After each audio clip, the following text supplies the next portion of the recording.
So our second example of market failure comes from what's called an absence of property rights. And this is sometimes known as the tragedy of the commons, or the goods involved are sometimes known as common goods. And the key issue here is that you have a type of goods that on the one hand is non-excludable. So what that means is that you can't stop anybody from accessing the resource, but crucially, the resource is diminishable. So it can be used up. And you can see immediately what the problem is going to be here, which is that you've got a resource that everybody can share, but it's going to run out.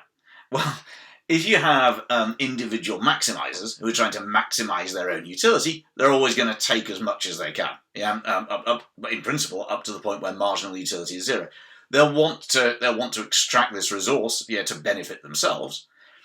But as a result, what's going to happen is the resource is going to run out, and therefore there'll be nothing left for future generations.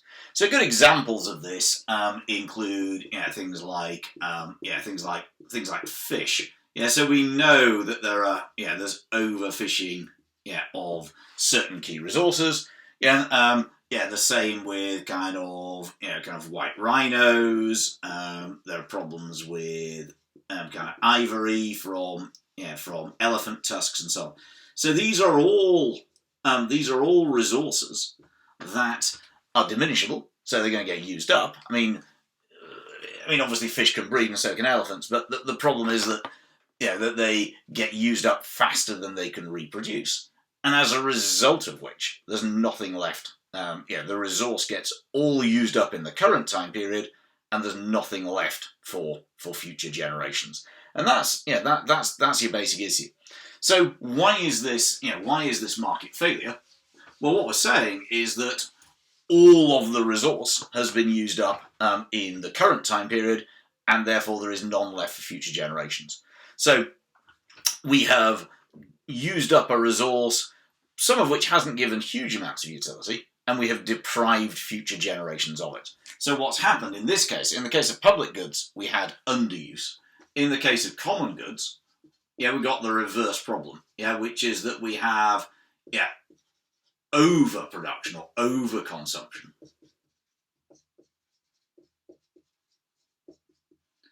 So therefore, essentially, we have a wasted resource, and there is, a welfare loss to future generations.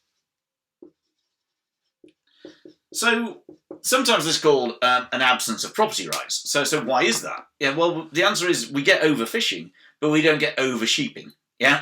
So if you go to a farmer's field and you kind of take one of his sheep away, then well best not. He's going to be pretty pissed off. And then he'll come and shoot you. So what's the difference? The answer, the difference is, that sheep are owned. They're fenced in. They belong to the individual farmer. The problem with fish and elephants and things like that is, or even tropical rainforest.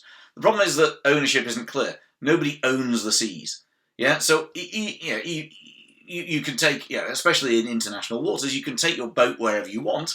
And even if you kind of say this bit of sea is mine, well, the fish don't understand that. So obviously, for fish farms, where you create an area of inland water and farm your own fish, then you don't get overfishing there. Nobody can come in because you own that property. But in the case of the sea more generally, nobody owns it.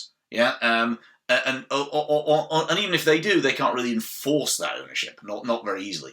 So, and in a free market, nobody owns the sea at all. So therefore, you can take your boat wherever you want. You can fish wherever you want. And as a result of which, what tends to happen is that fish get exploited faster than they can reproduce. So in a mixed economy, so again, in a free market, we've got this big problem. There's no property rights at sea, end of story.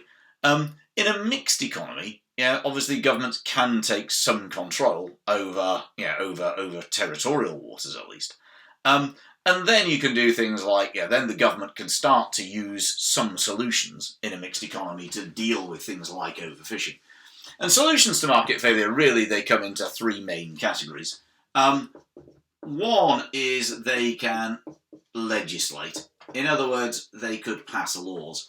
And what you might do is pass laws on things like, suppose we're talking about fishing. Yeah, you might pass laws on the size of nets, or you might pass laws on seasons. Yeah, so when you are allowed to go to fish or something like that. Yeah, you could use financial solutions. Yeah, so what we could do is we could subsidize. We could subsidize kind of friendly fishing. Yeah, so in the case of tuna, for example, if you catch tuna, using a rod, using a fishing rod rather than a big net, then that's something that could work. Or you could tax endangered fish. Yeah, so that demand falls from consumers. Yeah, so or you could you could try to pay people not to fish. Yeah, you could provide alternative careers and so on. Yeah, and the final solution is information. So one thing that governments have tried to do is talk about sustainable fishing. Yeah, to try to promote non-endangered fish species. Yeah, so in the UK. We've got this obsession. So non-endangered species.